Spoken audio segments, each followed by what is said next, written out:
Oh, hey, Danny here with the Neighbor's Kitchen, and welcome. Behind me in my Pro 34, I have two 8-pound pork butts that we're turning into a bunch of pulled pork for a party I'm about to drop this off to. This has been in here since 5 o'clock in the afternoon yesterday. Did an overnight smoke, and we are at the final step, about ready to pull these off, take them inside, and pull them apart into pulled pork.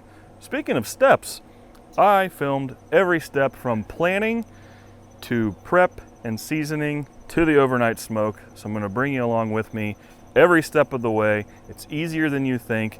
You're going to feel so much more comfortable doing this the next time, and I share with you my favorite pulled pork seasoning. Without any further ado, let's see what's going on. Come on, check this out.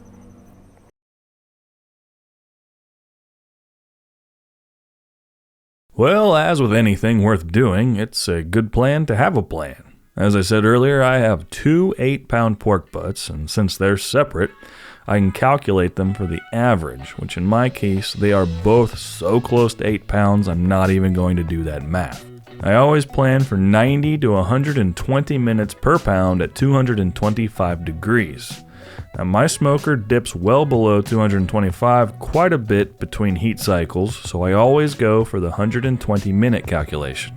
So 8 pounds at 120 minutes per pound will make for a 16-hour smoke. Next, I like to do some reverse engineering.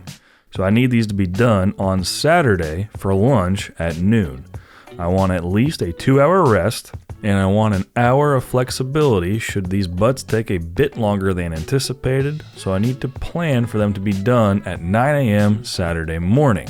Next, I go back in the timeline 16 hours, which puts me at starting at 5 p.m. Friday afternoon. Yeah, but why stop there, yeah? I want a 2-hour acclimation period so I don't shock the moisture out of the meat. So at 3 p.m., I will sneak the butts out of the fridge and let them climb up a little bit in temp on the counter. Now, incidentally, right now is about 24 hours from when I need to get my butts out. So let's head to the kitchen and make up some pork rub and get these suckers flavored up. In a mixing vessel that will hold at least 2 cups, go ahead and mix 1/4 cup brown sugar, 1/4 cup kosher salt, 2 tablespoons garlic powder, 2 tablespoons black pepper, 2 teaspoons onion powder, 2 teaspoons cumin, 1 teaspoon smoked paprika, and a 1/2 teaspoon of chili powder, and mix nice and evenly. Now it's time for application. I like to lay out 2 rows of plastic wrap and then place the butt fat cap side up to begin and rub a nice even coat of yellow mustard all over and then coat it with the rub. Once you're satisfied with that, go ahead and flip it over and repeat on the top, or that is non-fat cap side, and just make sure it's got a nice even coverage all around. Once I'm happy with that, I'll go ahead and wrap it the best that I can to keep air out and hopefully all that mess in so I don't have to mop up the fridge later. Then I'll go ahead and do the same for butt number 2. These go into the fridge overnight until my window to pull them out and let them acclimate. Another good thing to do on prep day is make sure if you are using any kind of rechargeable thermometer, make sure it's good and charged. And just like that, I find myself on day 2, which is the easiest day, in my opinion. At my 3 p.m. mark, I just pull the wrapped butts out of the fridge and let them acclimate a bit on the counter. Don't skip this step. It helps for a way more good or finished product.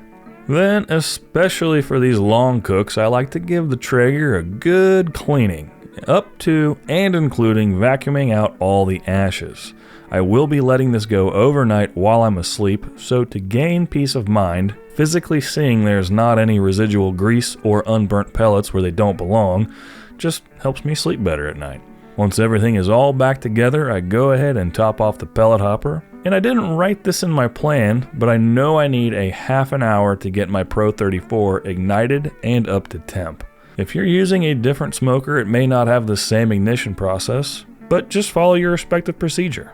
I know I need about 15 minutes on the smoke setting to get ignited, and then I can come back and set it to my desired temperature, which today is 225. While ye old grill is doing its thing, I go back inside and place my thermometer probes into action. It's important to identify where the bone is because we do not want the probe to rest on or touch the bone. It will give a false reading, which is a severe lack of bueno. You see how that's reading 46 degrees? That's from the acclimation, bringing it that much closer to the ambient temperature of the smoking and not shocking out any moisture. Now it's time to deploy the butts to the smoker. I don't think I need to explain this step too awful much. You just go ahead and put them on the smoker. Next time you see me, it'll be time to wrap. Another step I swear by for pulled pork. Now this is about 2:30 in the morning on Saturday. I've been doing my very best to stay awake until the butts reach 160 degrees or when I notice that they are in the stall. You might notice here that I'm swapping my temp spike probes out for the other two that are fully charged. 36 hours battery life, my foot. Anyway, next I unwrap a piece of butcher paper and spritz it down with warm water. The water is to soak the paper so that the paper doesn't absorb the moisture from the meat. We want that in our sandwiches, not our discarded butcher paper later. So then with my insulated gloves as a base layer and my rubber gloves as an outer layer, I just go ahead and grab a butt, easy there peanut gallery, and place it on the butcher paper and wrap it like a burrito, making sure to keep it tight. If you have any pockets of air between your paper and the meat, it will actually just steam the meat and you will not have the desired bark that you really want to aim for. So after that, I just lather, rinse, and repeat for my second one, and finally, old Danny boy can go to bed. Yeah, remember a few days ago at this point when we were planning? This is why you do it. This is now 8:30 a.m. Saturday morning. I am a half an hour early, which is actually awesome because I forgot to calculate my drive time to deliver this.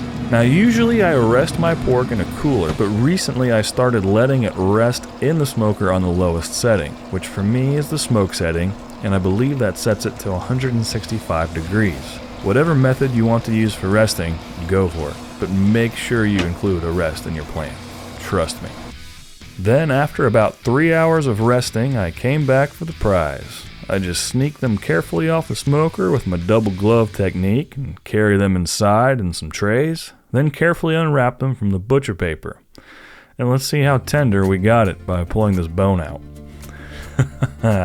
Clean pull, baby. That's a sign of success. If you did it right, you don't need those gimmicky fist forks everybody gets Dad for Father's Day. No offense if that's you. Just make sure to show them this video for next time. Then I go ahead and do the same for the second, and that bone pull is just as clean. Now this is something I've played with. Do you sauce your pulled pork before serving or no? I've been leaning towards no. I like to serve my guests with a couple different options of sauce so they can pick based on their own tastes. But I do like to give my pork a little extra something. And I went ahead and made some more of my pork rub, and once it's pulled I sprinkle some of that all over and mix it in nice and good. Every once in a while I'll take a little taste test to make sure it's where it needs to be, and just like that, it's go time. Well, hey, thanks for hanging out for the whole video. I hope you enjoyed it as much as I enjoyed making this and making this. That was, as I probably mentioned in the voiceover, we estimated that this would take 16 hours. It finished in 15 and a half, so it got a good 3.5 hour rest on the lowest setting on my Traeger. Pulled apart just swimmingly. Decided to not put barbecue sauce in this. Don't know if that was the right move or not for a 5-year-old's birthday party, but I've been given carte blanche on what we're doing here. So I'm gonna load these up in the cooler and take these over to my buddy's house. And I hope they enjoy it. Thank you all so much for hanging out with me this week. If you don't mind, hit that like button. Make sure you're subscribed to the channel. Let me know what you want to see next. And hey, until the next time, be well. Thanks, guys.